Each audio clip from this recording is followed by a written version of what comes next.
Nicola Sturgeon became flustered in an awkward car crash interview over Scottish independence when a Channel 4 News reporter confronted the SNP leader on its economic cost. Nicola Sturgeon was left squirming as Channel 4 News journalist Kieran Jenkins confronted her on independence. He pointed to the huge economic cost of independence, prompting Ms. Sturgeon to claim all the forecasts were completely out of date. Viewers branded the interview a complete car crash from the SNP's perspective, pointing out the party leader appeared to become flustered even by a gentle interview. Earlier this week, the SNP promised a transformational spending increase for frontline NHS services, as Nicola Sturgeon unveiled their manifesto for May's election. On Thursday, the First Minister outlined a £2.5 billion increase in NHS spending in the next 5 years if her party is re-elected on the 6th of May, along with an £800 million boost in social care funding. She said much more could be done for Scotland if it was independent.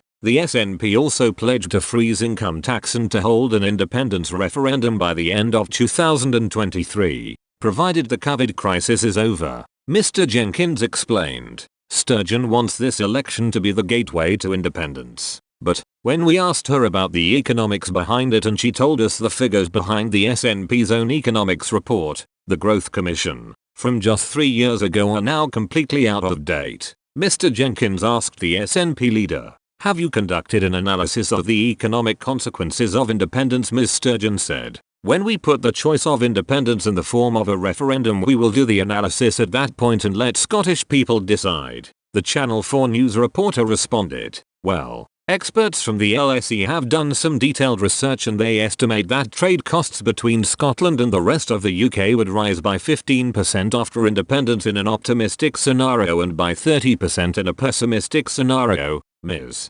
Sturgeon said this analysis was a very narrowly based assessment and it didn't take into account the wider benefits of independence to Scotland's economy. Mr. Jenkins rebuked this, "But you don't have your own costs. If you are going to undermine theirs, you should have done the maths yourself. Has nobody ever said to you?" Frankly, Ms. Sturgeon, candidly, I wish we had this information about what independence might mean for Scotland's economy, because I hear that a lot. Ms. Sturgeon said that people will have the detailed figures and the vision for the country prior to the vote, just not now. She added, "The figures there are completely out of date. We will do these things in the proper, ordered way. They will not only have the detail but the vision of taking the country into our own hands." Viewers remarked, "The only reason why the SNP can afford this is because it's part of the UK. This will all be cut if Scotland goes independent." Another noted, "Where's this money going to be coming from?" Westminster probably, others said.